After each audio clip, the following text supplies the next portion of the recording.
So welcome to Intuitive Eating for Stressful Times. It is a little bit of a stressful time as we are all here in this lockdown, kind of quarantined for a while. I want to thank you for being here. First off, I hope that you and your families are safe and are healthy and are doing okay. And if they are not, I'm sending my love to you and to them. And I'm just hoping that we can move through this period of time with as little stress as possible and try to find some of the silver linings that are going on as we move through the next month or so. So thanks for being here. I know time is a precious commodity, so I appreciate you being here. I know there's other things that you could be doing, so thanks. And I also going to give you just a quick tutorial on Zoom for a webinar. I do have, this is the very first time I've ever done polls. So I do have a poll. I have quite a few polls. So I'm going to try it and we'll see how it goes. So you get to, answer some questions. They're all anonymous, so no names will pop up. You can just, click any answers and we'll get the results. So you can see what other people are going through at this point in time as well. And also, if you have questions, down at the bottom, you'll see there's a raise hand and there's also a Q&A. If you have a question, use the Q&A button and just ask the question. When I notice that there's a question, I'll stop when there's a place to stop and I'll go right in and answer it. It might not be right away, but I will answer any and all questions. I'll stay for as long as you want to answer questions at the end as well. So let's get started and talk about intuitive eating during this period of time that we're in. So this is a webinar for you. If you're feeling stressed, anxious, or worried right now, and you're not alone, if food's occupying your brain, when I think about food in the brain, I think about how much time is occupied in the brain around food.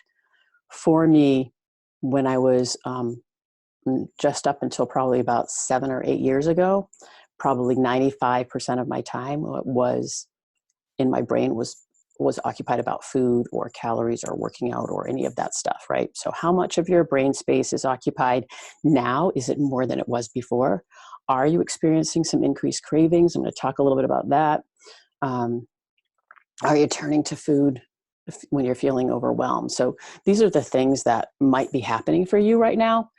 And we're going to address how intuitive eating can actually help with this, how diet and restriction is actually the opposite thing that we want to be doing right now, because it's going to actually increase the stress response in the body physiologically.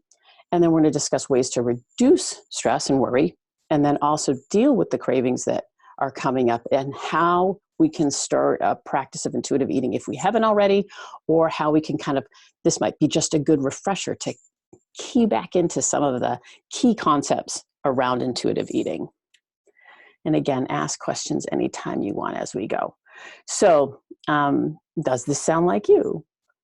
Now that I'm home all day, so a lot of people are home all day. There are people that are working, frontline people, and I am so grateful for all the people in the front line doing all the things that they are doing too, but they might find themselves under a great deal of stress as well. So even though they might not be home all day, they might be due to heightened stress and anxiety. Old eating thoughts and old eating behaviors might be cropping up into their brain and into their thought patterns and into their behaviors. Are you turning to food when you're feeling anxious, overwhelmed, or scared, which right now can almost feel like all the time? Are you beating yourself up after eating something that you wish you hadn't eaten? So these are just things to kind of keep in mind and remember as we go through the webinar today. The other thing that I want to make sure to kind of fill you in on is that even before the onset of COVID-19, 70 to 75% of the adult population experienced moderate to high levels of stress on a daily basis. So you're not alone with this. And today, with everything that's going on, there's uncertainty, things are changing, we don't know what's happening. There are things that have been canceled that we're looking forward to. And so the stress right now is upwards of 90%. So it's a big part of our day-to-day right now. And we really, if we can learn to manage what we can control, because there's a lot that is out of our control right now. And that's how we're going to talk about eating with all of that, as well as ways that we can maybe dive into and share some ways maybe we can dive into lowering our stress levels and taking care of ourselves. So some of the signs and symptoms of stress, just to kind of get a little back, we're going to do a little bit of stress basics here so that you have kind of a platform for where we're going to jump off into some of the other things we're going to talk about tonight. So some of these are signs and symptoms. So just notice if any of these, you're having right now. Are you having a hard time focusing and concentrating and remembering things? Are you feeling low in energy, tired, trouble sleeping, insomnia, waking up a lot, not being able to fall asleep, finding yourself, the brain going in the evening? Increased cravings. Do you find yourself craving food that you normally don't crave?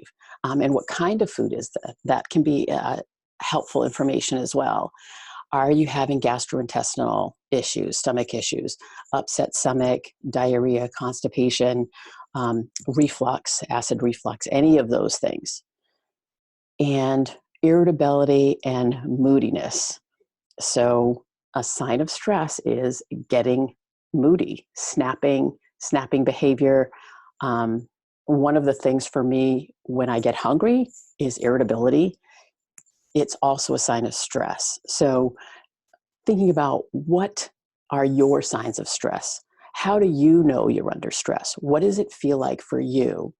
Becoming aware of your own signs and symptoms of stress can be really helpful here, because once you know what they are, that way you can start to say, okay, I am feeling heightened stress. I've been really tired. Maybe it's stress. And then we can kind of attack the stress piece. And because of stress, it leads to all of these other health challenges and health struggles, depression and anxiety. We know that already. High blood pressure, heart disease, skin problems, ulcers, stomach issues. So just this heightened stress can add to all these different challenges, but also it lowers our immune system. And right now we want to be making sure we're increasing our immune system. So by decreasing our stress, we actually increase the immune system. And right now it's really important for us to make sure our immune system is as high. And part of that is making sure that our stress is low. With today and the way that stress is just kind of filtering, I think of it as kind of this fog bank, that's all over the country and the world right now. It's this fog bank of underlying stress. So even if you don't feel like you're stressed, if you feel off, if you feel, that's the best way I can describe it. You just kind of feel off. That is a sign that you might be feeling stressed. So I have a poll here. I'm going to ask you what your top stressors are, but I want to kind of dive into this real quick first. And I highlighted some of the things that might be happening for you right now. We have controllable stress and we have uncontrollable stress. So some of the uncontrollable stressors might be a loss of job, increased financial obligation, right? We are in the midst of a traumatic event. This pandemic is a traumatic event for everybody. It's very similar to 9/11. 9/11 was a traumatic event for the country. This is very similar. So this, on this left-hand side, these life stressors, if you were to go to the doctor and they were going to rate your stress, these are the things that are on the top. These give the top numbers for stressors, right? So we have these things that are happening, not controllable. We can't control these. Work, you might be at home now trying to homeschool kids and take care of the house and work. You might have had to bring your work home and trying to learn how to work from home. You might be working really long hours. So these are some things that really aren't all that much under your control, too much responsibility. So there's some work stressors there. These are kind of the top stressors in these three areas. And then we have internal stressors. The internal stressors, the good news about the internal stressors are controllable. We can help control some of this. We have the ability to impact some of this. So constant worry, negative self-talk, fear and uncertainty, change, nutrition, right? And this is where if we're restricting or dieting, that's going to add increased stress to the body because the body is not in homeostasis. It's off. It's trying to fight for enough fuel. So I'm going to post up a poll and let's see how this works. So I'm going to launch this poll and I'm going to go for about 30 seconds or so.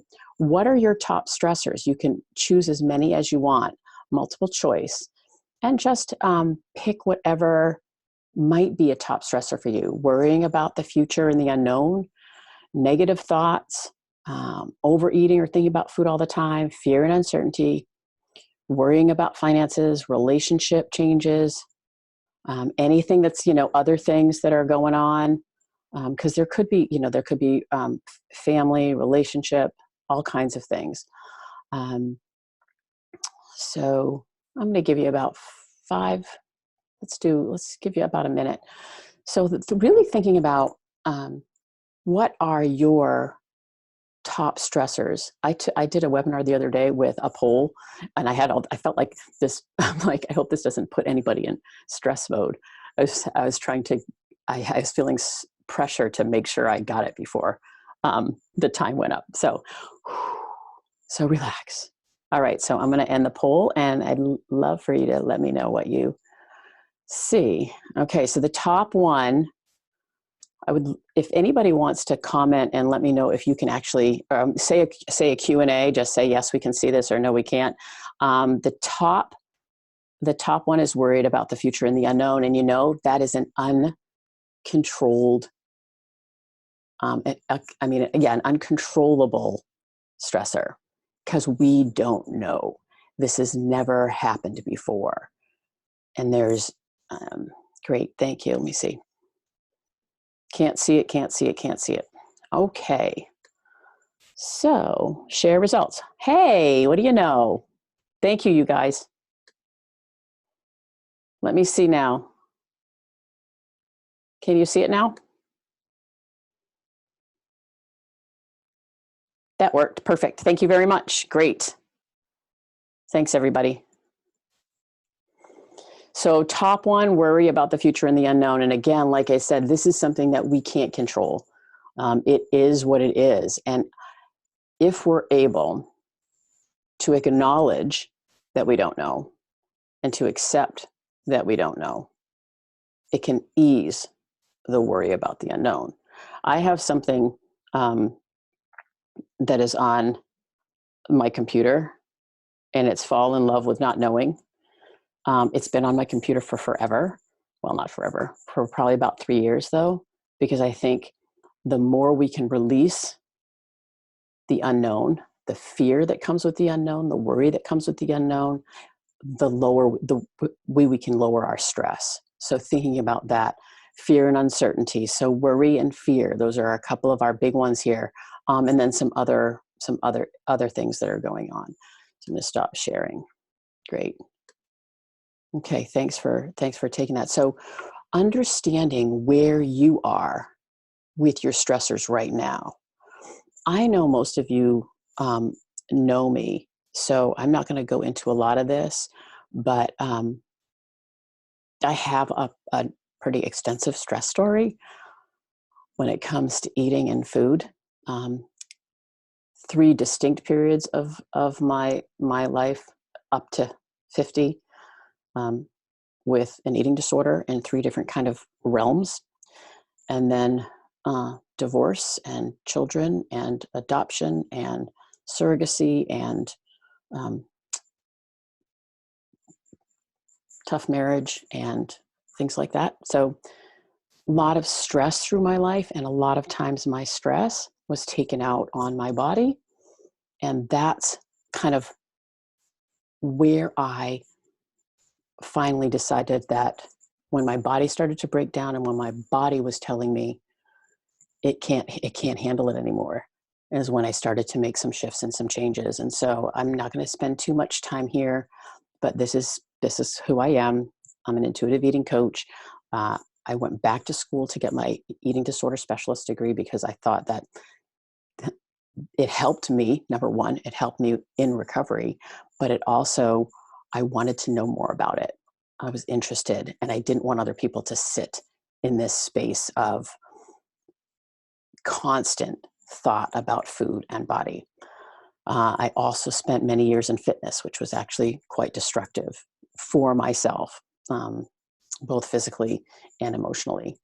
And then I got trained as a self-taught trainer and work with body image and lifestyle. So this is kind of me. I know most of you do know a lot about me, so I'm not going to spend a lot of time here, but I think it's important to just kind of understand the connection of this whole stress piece and how what's going on right now feels similar in my body viscerally, my physical body. When I feel stress, it's similar to times in my past.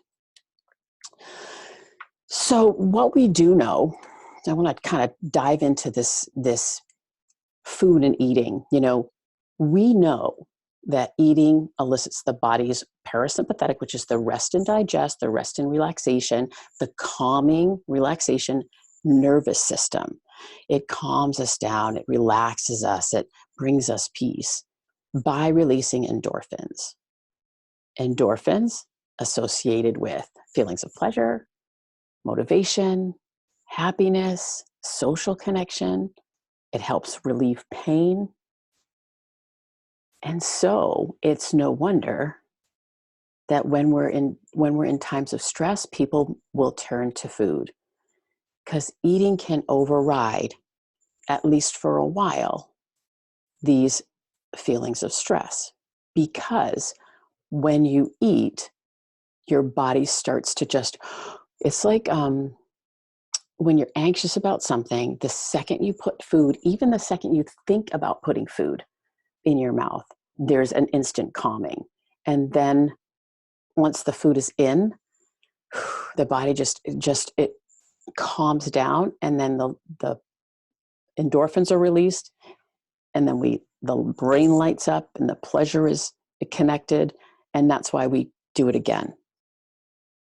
What happens is there's a lot of times for anyone that struggles with food and eating is then underneath that we have the guilt and the shame and the blame and the pain that follows it.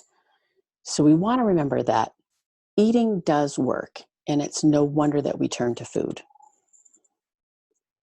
because I think that's important to keep in mind along this. So my promise to you as we continue to move here is to hopefully get you to think differently, to become aware of some different things, to see things from a different perspective. Wayne Dyer has a great quote, when you change the way you look at things, the things you look at change.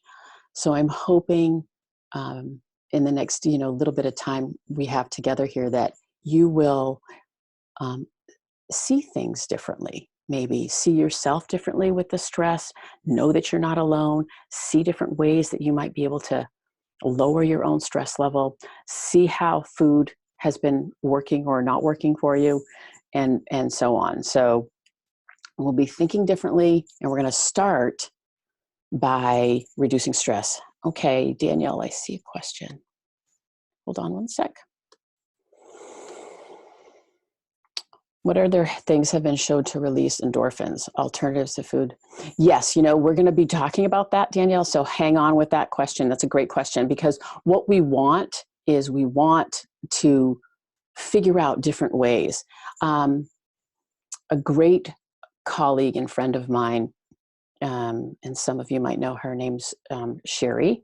Sherry Macri, and she worked at Green Mountain at Fox Run, and she was fabulous.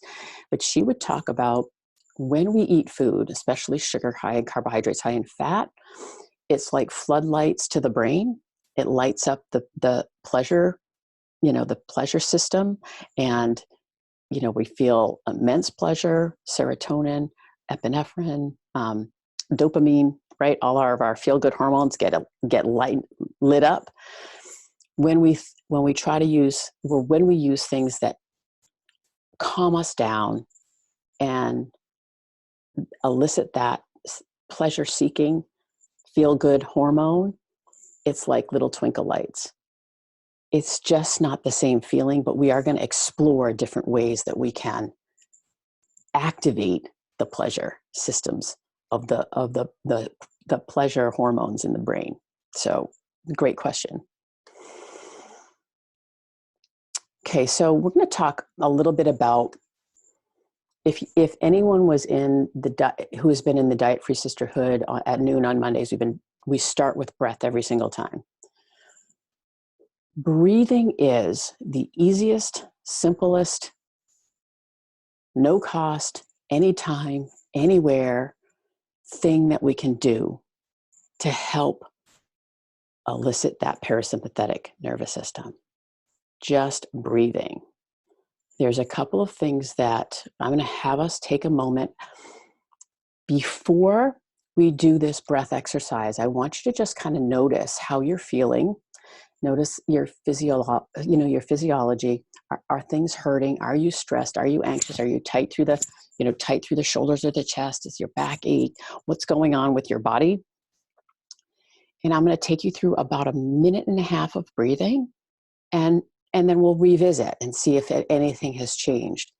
Because there's a space that we can find between a stimulus, and a stimulus being something external, an external trigger, something that happens, and the response that we have to that stimulus. There's a space. So it happens, there's a space, and then we respond. If we can find and lengthen and become aware of the space, we can change the response. If the stimulus is a high stressor and we can pause long enough to breathe, we can respond differently. It's that difference between responding and reacting, right? So the breath and the pause is the key to this. So I am going to share with you a box breath. We're going to do about 3 box breaths together, and then we'll do about 3 extended exhale breaths. These are great, simple ways to breathe. So find yourself in a comfortable position. Try to relax your shoulders. Shake your body out if you need to. You can close your eyes if you'd like. And I'm going to take you through a box breath. A box breath is an equal number that we take to go. You think about a box or a square. We're going to do an inhale for 3 to 4, a pause for 3 to 4, an exhale for 3 to 4, and a pause for 3 to 4. So you take it at your own pace, whatever is comfortable for you, but each one is exactly the same. So I'm just going to kind of count you through a square breath. So you're going to inhale 1, 2, 3, 4, pause 1, 2, 3, 4, exhale 1, 2, 3, 4, pause 1, 2, 3, 4. Inhale, pause, exhale, pause. And again, inhale 1, 2, 3, 4, pause, 2, 3, 4, exhale, 3, 4, pause, 2, 3, 4. Return to regular breathing. Just breathe if you need to take a deep breath. This is very individual. You might count 3, you might count 4, you might count 5. It's to just steady the breath and bring your brain directly to the present moment and your breathing. The second way I love to teach breath is with this extended exhale. The extended exhale releases from the body some extra carbon dioxide. Carbon dioxide that's held in the body heightens anxiety. It kind of contributes to anxiety. So if we can exhale long exhales, it actually will help calm us down as well. So an extended exhale might look like this: an inhale for 4, breathe in 1, 2, 3, 4, just a short pause at the top, and an exhale out 1, 2, 3, 4, 5, 6, 7, 8. So we're trying to really exhale all our air out before we take another deep breath in. So it's inhale, and then exhale as if you were going to blow through a straw. Keep going, keep going, keep going, exhaling out all your air, and then take another breath in. A little pause, and then exhale, and keep going, and keep going, and keep going, and keep going, and keep going, and keep going. Last one, inhale, little pause, and exhale.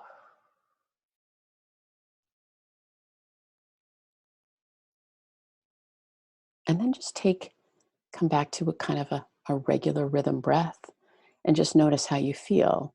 Might be hard when you're trying to watch and do this at the same time, but just notice if there's any change. Is there a change in, how you're feeling, or if there's anything, you notice any difference. Breathing, I have 2 different clients and they do 2 different things. One has breath on the mirror in her bathroom. So every time she goes into the bathroom, she just pauses to breathe, right? And I think that's a great place. I have another one that has one on her cupboard in her kitchen that has just a little sign that says breathe. And, kind of it stops her just enough to kind of pause and breathe before she, might be going in for something that she's not hungry for. It actually elicits the question, am I hungry? So her breathe on the cabinet kind of brings that question up. So breathing is one of the easiest, most efficient ways to lower stress. And practicing breathing, this square breath or these extended breaths when you're not anxious and stressed, helps you call upon them when you are anxious and stressed. Because when we're anxious and stressed, we're not thinking out of our frontal cortex very well. We're actually kind of in our fear brain, our amygdala in the back. And so we're like, panicky. So it's hard to take a breath. But that, if we're practiced with it, we can elicit and call up that breath easier. So by practicing it when you're calm, or practicing it once a day or twice a day or 10 times a day, whatever it looks like, can be great way of utilizing and lowering your stress by practicing breathing. I talk a lot about the habit sandwich, having a habit that is already installed, and if we're trying to start a new habit, we can attach it to that. So we have this breathing, what can you attach breath to? Can you attach it to when your alarm goes off in the morning? Can you attach it to when you lie down and go to sleep at night? Can you attach it to before you drink your morning coffee, before you have lunch, whatever it might be, before any meal? Can you attach it? Or so where can you attach it to get some practice? Okay. And then some other things to help lower stress. So I'm going to connect a little bit of the question about the pleasure seeking. So some of these things here might elicit pleasure for you. Everyone's a little different. Laughter elicits kicks off endorphins, right? So laughter will do that. For some people, nature will do that. The sun might do that. Water might do that. Connection with certain people might do that. Gratitude might do that. Singing might do that. Music might do that. Giving back might do that. So what is it for you that makes you feel good? What is it for you that helps you relax? And so these are controllable ways that we can lower stress. Breath, sleep, water, hydration, moving the body, getting outside, getting in nature, taking a walk. Yoga Nidra is a meditation practice. You can, I have a whole series of stress meditations that you can listen to, but they also have, you can also get those on Insight Timer. Yoga Nidra is just a 8-stage guided journey. Laughing, praying, giving back, sharing. So these are just ideas and thoughts. So this kind of tie in a little bit to what you were asking, Danielle. Okay. What about cravings? So I'm going to take our second poll here. So here we go. Here we go. I'm learning. So are you experiencing an increase in food cravings? When you answer this question, it's either just a yes or a no, right? But when you answer it, bring to your own awareness, what kind of food cravings? What are they? Are they crunchy foods? Are they salty foods? Are they high fat foods? Are they like ice cream? Are they comfort foods? Are they foods that elicit a memory from your childhood? If you are experiencing added an increase in food cravings, what kind of food are they? What kind of food is it, I should say?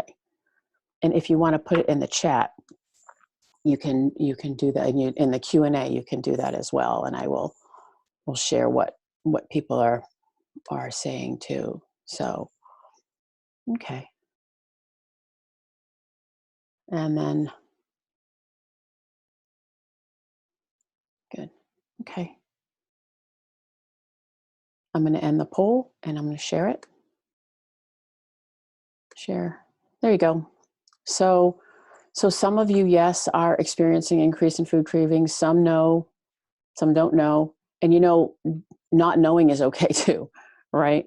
Comfort foods, salt and sugar, chocolate. Okay. Sorry, I'll give it a little bit more time. Sorry about that. Okay, so those are some of the chocolate, comfort foods, salt and sugar, all. And let me share this with you. I'm going to stop sharing that. Get out of that. This is why I think it's important to understand that it's no wonder that we are you're possibly experiencing more cravings. Number one, when we are stressed or in a higher level, a higher state of stress, the body wants to store up calories. It is the feast and famine, right? When when the body in famine in older times, right? When there was famine, the body went into stress mode. And in stress mode, it increased cortisol. So the cortisol was,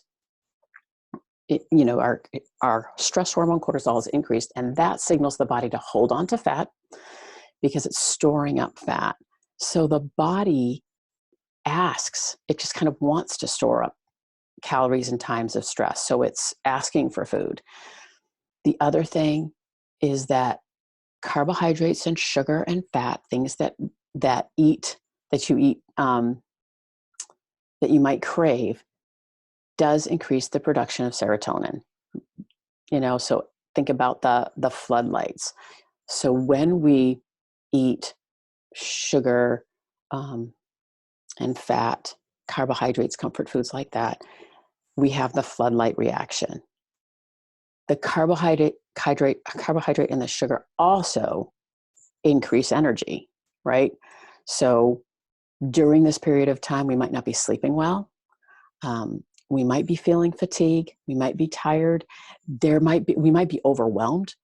And so there's so much to do. There's a little bit of procrastination and not feeling the need to be more productive. And if we're feeling the need to be more productive, we might be looking for an energy boost, looking for ourselves to have some energy. And then comfort foods is because that elicits that serotonin as well, right? It's comforting. It brings a memory back that makes us feel safe and makes us feel comfortable. So it's no wonder that that cravings do increase during this period of time. So we're going to dive into how can we begin to eat intuitively, and what does eating intuitively look like? Many of you I know have had some experience with intuitive eating, and so this might be a review, but just hang in there and you might hear something, or it might just get you to think back on, where do I want to be right now? If we're turning to food, if there's this tendency to turn to food or looking or added cravings, um, are you hungry is the question, right? Are you hungry? Is this something that your body is looking for, or is it seeking pleasure due to stress? Is it seeking comfort? Is it seeking safety?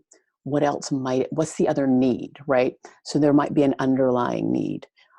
So as we think about eating, really thinking about beginning to tune in physiologically to our body. What does hunger feel like? Am I hungry? Because if we're home all day long, you can go to the kitchen all the time. So, are you working in the kitchen? Are you working somewhere else? What does it look like? What does your environment look like? So thinking about what your environment looks like, but trusting that hunger, and then also trusting your fullness. And I keep the rejecting the diet mentality in here because I think it's so important. Right now, there is a kind of a forced restriction on us, not only for going out and doing things, right? There's a forced restriction to what our normal daily life was like. If you have any history of forced restriction via food, it's going to elicit those same feelings.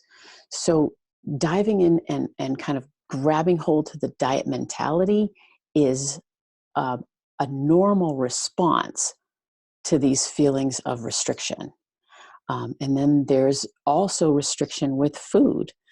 We're not going to the store as often as we used to. There are things that aren't available at the store, so there's a sense of scarcity. So between the feelings of scarcity and restriction, diet mentality might kind of come tumbling in into your brain and into your physiology, especially if you have history. If you have dieting history, it comes back quicker, right? Because the body remembers it, it understands. And if it's connected again to scarcity, and if it's connected to restriction, that might start to happen. We are already in high stress mode. If we restrict and place restrictions on ourselves via food and fuel, then we're gonna, that's just an added stressor that we are placing upon ourselves, something that we do have control over, but we're adding to our stress anyway. So thinking about that diet mentality, understanding the importance of satisfaction, we're going to talk a little bit about that, and then learning to cope with your emotions without food. And that's where we dive into how can we drive that pleasure seeking hormones. How can we kick those in? But I think there might be another question. Let me pop in here. Yes, chocolate goes back to childhood. Yep, that's true. Very true. Okay. So let's start with just eating intuitively.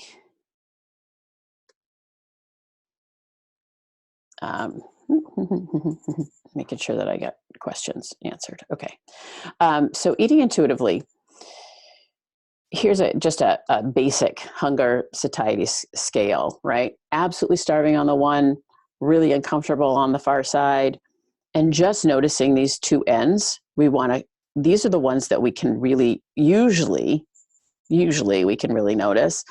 But what we really want is to be in that slightly hungry, comfortable, satisfied place. That's where we want to kind of live, right? When you start to get hungry, what does it feel like? When you start to get hungry, how do you know? Do you listen when you start to get hungry? If you're if there's any kind of this restriction or scarcity type of mode, does that drive you to food without thinking, or does it could make you ignore and kind of turn it off? So what does that feel like, and what are your behaviors around that? Let me see one more. I get a question. Okay. Can you talk about food insecurity? Can't go out to shop and delivery is delayed. Yeah. It's really hard right now. Being insecure around food is just breathing and taking deep breaths around this, because this is, it's real, right? And there are some things in our control and some things out of our control. And what can we control? What can you control?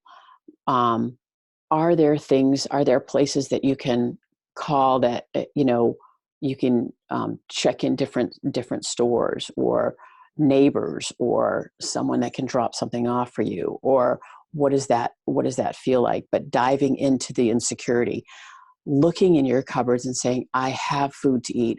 It might not be exactly what I want to eat, but there is food in here, so I'm not going to starve, right? There's this feeling of that forced restriction, again, I guess, is the best way I can say it. So sometimes it might be the fact that you have to bring yourself to the present moment, let yourself know that there is food here. We do have the availability of DoorDash and Grubhub and all those places. So it's just knowing that there are options, and knowing that there is,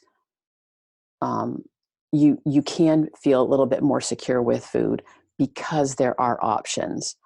But being compassionate with yourself if you feel nervous and scared, and you get that heightened feeling of anxiousness. So I hope that helped a little bit. It's hard because it is one of those uncontrollable things. And especially if you've grown up or you've had history, that's coming back in too. So are you able to disconnect old stories, old feelings, old experiences of yours to right now and what's happening right now? I can get food. I can do this. I can do this. I can do this. Versus, just like we've talked about before, instead of going down the I can't train and looking down the I can't train, I can't. What can I do? What can I do? What can I do? So maybe that can help with that. So we're trying to find this middle ground of hunger and fullness, right? And what is your comfortable satiety? Where is that for you? Is it a 7? Is it an 8? Right? We're trying to keep ourselves in between the 3 and the 8, kind of to for the for the best physiological digestion of the body. If we can eat when we're in a 4 or a 3, and then stop when we're at a 7 or 8, that helps the body digest easier, and it also helps be attuned and have attunement to our hunger and fullness. So I have another poll here to see if you might be holding on to any possible food insecurity. So here we go. Here's poll number 3. So here are just a few things that you can take a look at. Are you still holding on to some diet mentality, thoughts, and beliefs? And you can click any or all, right? Viewing food as the enemy, describing certain foods as good or bad, feeling guilt or shame when eating foods, eating certain foods or a certain amount of food and making up for it through exercise or anything like that. Engaging in any Last Supper eating. Something was there and feeling bad about yourself, right? I think about feeling bad about yourself and then, oh, tomorrow I'll be better, right? That kind of a tomorrow I'll be better, but I already blew it, or it doesn't matter anyway. Those kind of things can kind of be hooked to Last Supper eating, beating yourself up for eating things. Follow any specific eating rules or eating plans, or anything out like, body checking, things like that is also like the thin ideal, kind of attaching to the thin ideal possibly, right? So some of those things.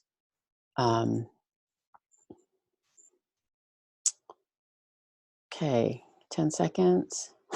I don't want these to be stressful.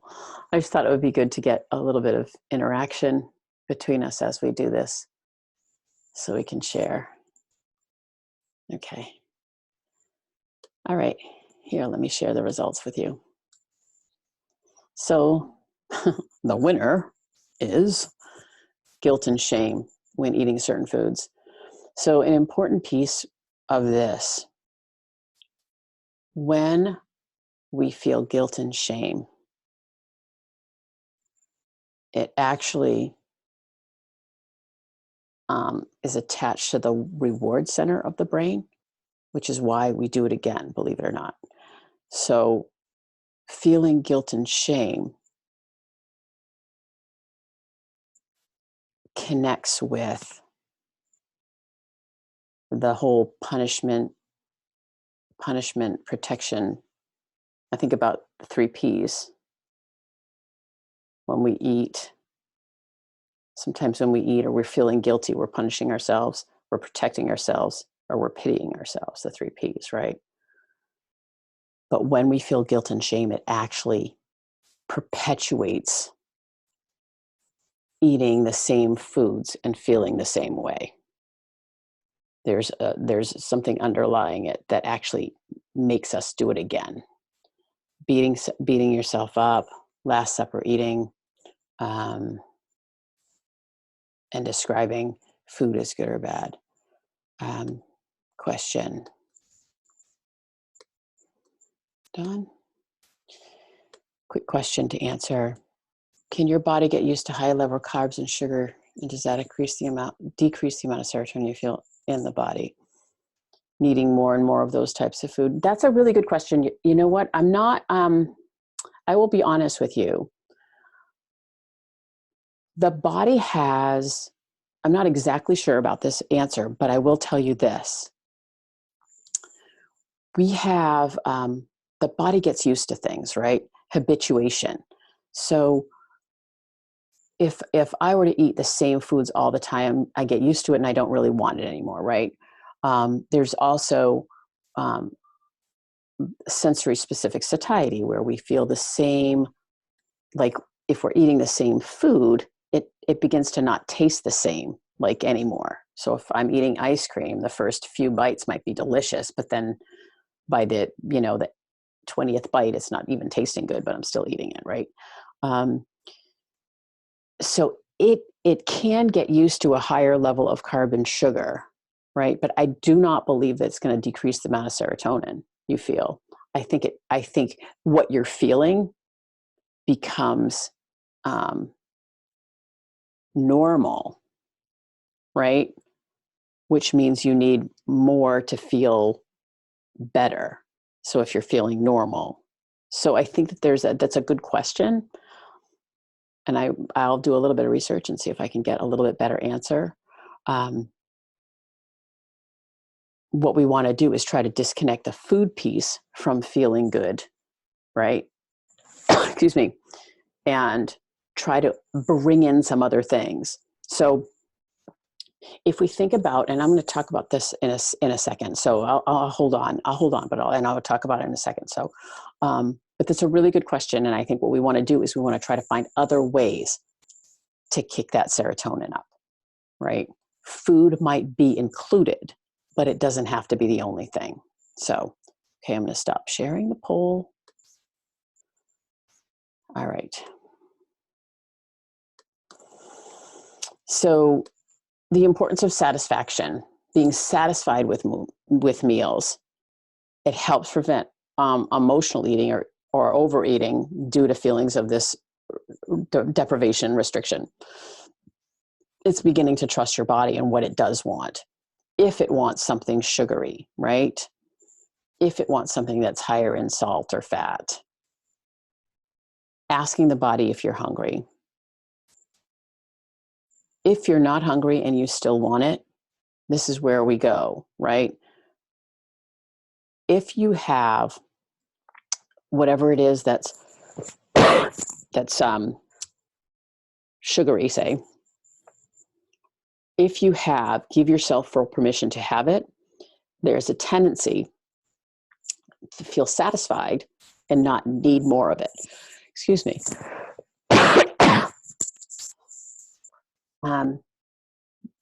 Yet, I call it the eat around. You want something sugary, but you think you shouldn't have it. You don't give yourself permission, so you eat all these other foods before. And then you come back and you end up eating it anyways. So all of a sudden you've had all these, because you're not satisfied. I'm not satisfied. I think about going to a restaurant and I'm supposed to do this. I'll wash my hands. Keep my hands away from my face, right? Going to a restaurant, you see what you want and what you don't want. You're like, I really want this. I shouldn't say don't want. I really want this, but I shouldn't eat this. I should eat this, so I'll order this. And I've heard story after story after story, and I've done it myself.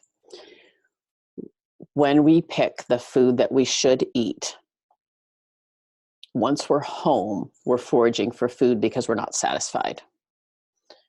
When we pick the food that we really want, when we get home, we're satisfied and we're not foraging for food. So being satisfied with meals, we are not right now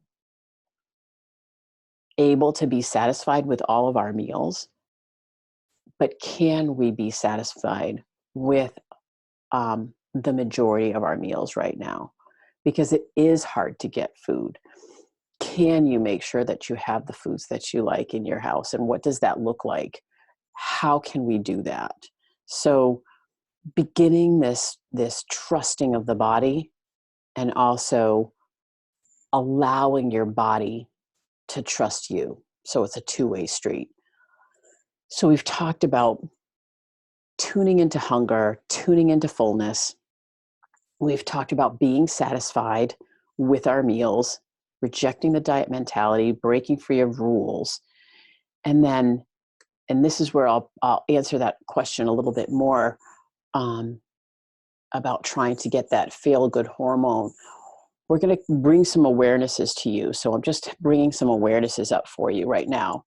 What I'd like to do is pull out this poll for you on emotional eating. When are you most likely to engage in emotional eating? Sad, depressed, angry, mad, bored, lonely, tired, anxious. This is that HALT BS, hungry, angry, lonely, tired, bored, stressed. It's the acronym. So this is an awareness for you. What feelings do you turn towards the fridge? When do you turn towards food? So this is just an awareness exercise. When is it for you that you turn towards food?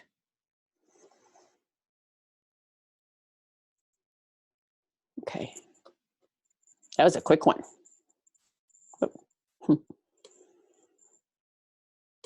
Anxious, stressed, overwhelmed. Yeah. And we've already talked about that, right? Because it calms us down, rest and digest, puts us into the parasympathetic nervous system, right? So it's no wonder that we turn to food.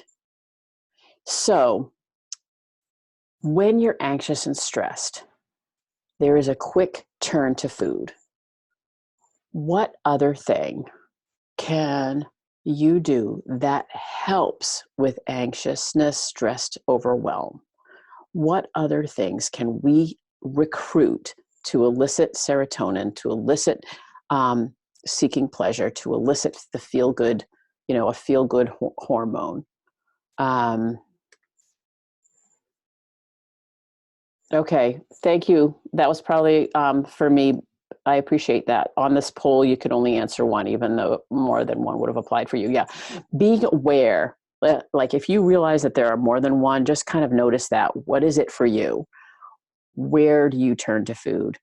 And what's the need linked to that? So if it's boredom, linking something to that is activating the mind, right? Maybe doing something, a TED talk or intellectual, right? Doing something that's going to kind of engage the mind or engage the hands or engage the creative spirit or engage the physical body, right? So if you're bored, if you're anxious, stressed, and overwhelmed, we want to decrease anxiety. We're going to decrease stress. We want to lower the cortisol in the body and increase the rest and digest, that the endorphins that we kind of kick in for food. Food can still be part of the solution, just not all of the solution. So if you're anxious, we'll just use something on the news. You saw something in the news, you start to feel anxious and there's just a beeline right to the fridge for whatever it is. Instead of the beeline to the fridge, saying, are you able to break? I think about that as a chain reaction because you have to stand up from the couch. You have to walk to the fridge. You have to open the door. You have to get whatever you're going to get. You got to take it out. You got to put it in a dish or you just grab a utensil and then you come back. But those are all steps. Can we break the chain somewhere in that little series of events? Pause long enough to go, okay, I can have, let's say, a bowl of ice cream. I can have a bowl of ice cream. But first, because what happens when there's no awareness, all of a sudden there's the tension, there's the tightness, there's the anxiousness, and the next thing you know, you have an empty carton, right? So there's almost like there's no awareness really in between any of that. What we want to do is bring awareness to it. If we can become aware between the anxious feeling and getting whatever food it is, what can we use to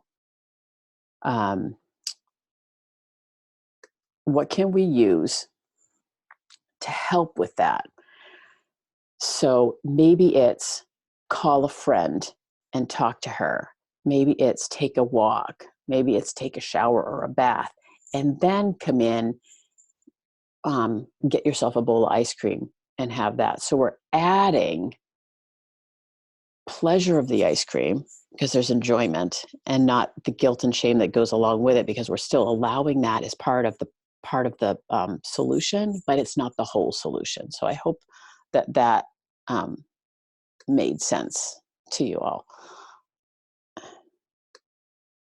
because what we want to do is find other things, and this is where we might be able to help each other find ways to lower stress and break the chain from the emotional eating. So emotional eating is normal eating. Emotional overeating is where we want to pause and see what's going on. But the key here is, if there's emotional eating, to be compassionate, self-compassionate, and kind to self versus shaming, blaming, guilting yourself, because that just increases stress too. The shame and the guilt is much worse for our body physiologically when it comes to stress than any food that we put into our body. So just remember that. The guilt and shame is you beating yourself up, is you being the bully and the bullied. It's a high level of stress that you are afflicting upon yourself. So what can we do instead? Taking a walk. So here we have one more poll. This is the last one, I promise. And this might help everybody. So what might work for you? If you don't know what works, what might work? So multiple choice. Here are some ideas. If you have an other, I would love it if you put it in the Q&A so that we can share. This is where one person might have these things and other people might have these things, but you might see something here that that might interest you. If we think about our needs and our hungers, we have a physical hunger for movement. We have an intellectual hunger. We have a creative hunger. We have a spiritual hunger for prayer. We have a connection hunger. We have solitude, right? To be alone, to spend some time with ourselves. So what is it that's working for you? So great. Got some great polls coming in. Thanks for being such active participants. I really appreciate it tonight. And does anything in here go, oh, well, maybe I could do that, So, okay, great. Everybody has answered. So let's see what we got. Talk to a friend on the phone. Yep. The other nice thing about technology today is you can do Zooms, Zoom calls, FaceTime. You can connect that way too. But allowing yourself to let it out, allowing yourself to vent without having to be fixed. It's always like, that whole, I just need to share. You're pulling it from inside where it's causing stress and anxiety and tightness and releasing it out. So you're giving it some freedom. So you're not holding on to it as much. So I think that talking to a friend over the phone is great. And if writing can be another good way of doing, writing yourself or a verbal journal might be a great way of doing something that can help you process through some of the anxiety. I sometimes meditate, go outside and sit, take a deep breath, play big games and puzzles on an iPad. And then sometimes nothing works, right? Right. And to be okay with that. But the interesting thing is you have, there are tools there. So meditation is great. Nature. I think I just posted on Facebook today, forest bathing. A colleague of mine is doing a little thing on forest bathing. So that, check that out. So getting outside, taking those deep breaths, playing games or puzzles. And then let's do a quick brainstorm. When nothing works, what do you do? When nothing works, what do you do? Do you allow yourself to sit with the emotion? Because I think sometimes we tend to want to push the emotion away or release the emotion. And one of the things that actually can work is to sit with the emotion and just accept the emotion, acknowledge the emotion, and not try to push it away. Sometimes I'll say to my husband, I just feel like crying. You have a good cry. It's another release. It's a way of releasing out something. So that's helpful. Yeah. Sometimes cry.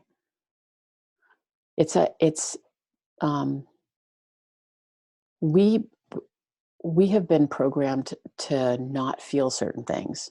We have a belief that this is a bad emotion or that's a bad emotion, or I shouldn't feel this, I shouldn't feel that. We judge our emotions as opposed to just, I know one of the people that I work with, she just has really embraced this. I'm just going to feel this emotion, and it's okay for me to feel this. I have every right to feel this, and it's okay. And by allowing it, it passes through. It's when we push it down that it stays put. So, and if you want any support with that, let me know, because I think it's a process of learning how to sit with emotion, right? So hopefully that gave you some ideas of what you can do to help with, eliciting that pleasure hormone. So I have just a few little slides. We're coming to, I'm going kind of long. Okay, thanks for being with me. Imagining a world where food is just food, right? Food's just food. I love that picture. And one of the very first women I worked with wrote this to me in a text, and I've kept it ever since. When we took away the goods and bads about food, she was hiding and sneaking, candy a lot. And now she was taking it with her to work. She was eating it when she wanted it. And the time that she was spent thinking about food and thinking about chocolate was like half as much once she gave herself permission to eat it. So it's just one of those wonderful, and then we think about the energy that sugar gives, but what happened is she got so much energy because she opened her brain up to, she just had more space in her brain because she wasn't beating herself up and planning and counting and all the other things that like that. Beginning to honor your hunger and respect your fullness.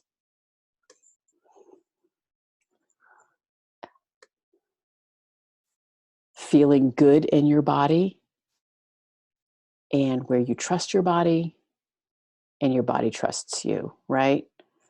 Beginning to develop that relationship with your body. You and your body, what your body can do, what your body does do, and beginning to trust what it has to say. We knew when we were toddlers, when we were hungry and when we were full. We still know. It's just been messed up a little bit along the way due to our experiences, right? And our belief systems and what we learned. So learning to be in your body, learning that you can be joyful in your body just as it is right now. And where there's happiness and peace with eating and with life, where you can find this space. So we're coming to the end of our time, and I just wanted to offer everybody here a free intuitive eating breakthrough session. Free. You can schedule yours. I am going to drop the link. You will get a copy of this whole webinar, and you'll also have there'll be a link to my scheduler, so you can schedule in some time and we could talk through what's going on with you. If I can offer any support or any guidance for you, I would love to be able to do that. Are there any questions? Thank you all for being here. I hope I answered some questions. I hope you are, you might be thinking of some things differently. You might be, have some other ideas of how you can decrease your stress, or some ideas of what might help if you're turning to food when stressed or anxious or worried, and why it's so important. So I'm going to stop the share now. There. And I'm back.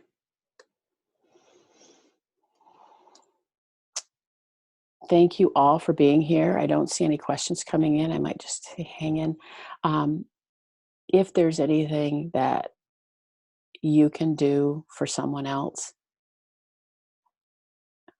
give. If you need help, ask for help. I think it's a really important time to give help if we can give, and ask for help when we need it. So it's just one of those times where we all could use a little bit of help and support. So thank you. Feeling more at ease with yourself. Thank you very much. I so appreciate all of you. Thank you all for being here. It's been wonderful spending time with you, and look for the email in your inbox a little bit later, maybe tomorrow. Okay. And have a great night. Thanks for watching.